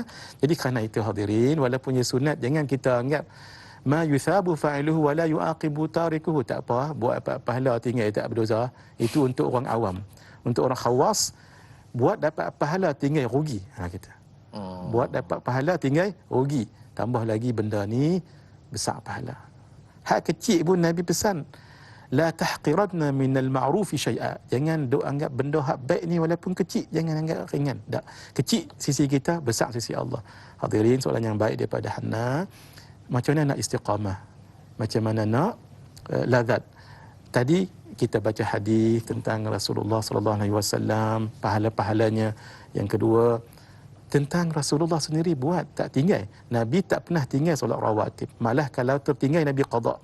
Pernah Nabi qada, pernah Nabi solat lepas asar. Kan waktu tu waktu tahrim. Sahabat tanya, solat apa ya Rasulullah? Kata silap saya Sayyidatina Aisyah. Kata Rasulullah sallallahu alaihi wasallam, ini solat ba'diyah zuhur yang tadi saya tak dan nak solat pasal ada nafar, ada kumpulan yang mai jumpa. Boleh diqadakan. Baik. Yang ketiga, kita sayang pada Nabi, tunjuklah al-mahabbatu tahtaju ila al-bayan. Kecintaan itu perlu pada pembuktian. Apa dia kita cinta Nabi, kita ikut apa Nabi buat. Demikian juga para sahabat salafun salih, maka beruntung orang yang mengikut para salafun salih. Seterusnya, jadikan amalan itu berterusan. Paksa sikit tak apalah. Paksa sikit. Nanti dia jadi paksa. Dia sunat, bila sunat taklif maksudnya beban, memang rasa beban taklif buat sunat online, tapi kita tak, nanti akhirnya kalau dah selalu taklif tu, dia tak jadi bebanan dah, dia jadi apa, hiburan, sehingga kalau tak buat dia jadi tak sedap. Sebab itu ulama-ulama, Imam Abu Hanifah An-Nu'man sembahyang 300 rakaat malam, Imam Ahmad bin Hanbal sembahyang sunat 300 itu sunat. Kenapa? Dah dapat rasa lazat, rasa zauqi tadi tu. Jadi istiqamahkan, mudah-mudahan yang istiqamah tu dia akan jadi wirid akan menarik warid makanan pada hati. 20 rakaat tarawih pun kita dah pening kepala tuan-tuan. 300 rakaat. Benda ni macam Ustaz kata tadi, perlukan jadikan wirid, dan warid itu akan datang. Maknanya istiqamah itu penting. Usaha paksa diri itu penting, insya-Allah. Ustaz, sedikit kesimpulan Ustaz dan doa, silakan. Hadirin yang dirahmati Allah, kasih sayang Allah Subhanahu wa taala pada orang yang mukmin yang sebenar. La yashba'ul mu'min hatta muntahahul jannah. Tidaklah orang mukmin itu rasa sedap, rasa puas sehingga nanti dia masuk ke dalam syurganya Allah, mendapat keredaan Allah. Lakukan banyak solat sunat untuk kita dekat kepada baginda Rasulullah sallallahu alaihi wasallam dan menampung kefarduan kita yang mungkin tidak sempurna. Bismillahirrahmanirrahim. Alhamdulillahirabbil alamin wassalatu wassalamu ala asyrafil anbiya'i wal mursalin wa ala alihi wa sahbihi ajma'in. Allahumma ij'alna muqimis salati wa min dhurriyyatina rabbana wa taqabbal du'a. Allahumma inna na'udzubika minal barasi wal jununi wat ta'uni wal juzami wa sairil asqam bi rahmatika ya arhamar rahimin. Wa sallallahu ala khairi khalqihi wa nuri arshihi sayyidina Muhammad wa ala alihi wa sahbihi ajma'in waj'alna minal ladzina tajri min tahtihimul anharu fi jannatin na'im alladhina da'wahum fiha subhanakallahumma wa tahiyyatuhum fiha salam wa akhiru da'wahum alhamdulillahi rabbil alamin. Amin, amin ya rabbal alamin. Terima kasih pada Al-Fadhil Ustaz dan juga penonton-penonton Tanyalah Ustaz, biar tahu jangan keliru. Sebelum itu saya nak sedikit makluman, esok kita ada Da'i Aiman dan juga Al-Fadhil Ustaz Ahmad Syadan Al-Hadrami dengan tajuknya Sirah Abu Ayyub Al-Ansari. Jadi saya dan Al-Fadhil Ustaz mohon ampun dan maaf sekiranya terkasar bahasa terlebih bicara pada topik kita hari ini, dan sebenarnya banyak lagi tak bicarakan, insya-Allah di hari yang akan datang. Wallahu alam. Assalamualaikum warahmatullahi wabarakatuh. Waalaikumsalam warahmatullahi wabarakatuh.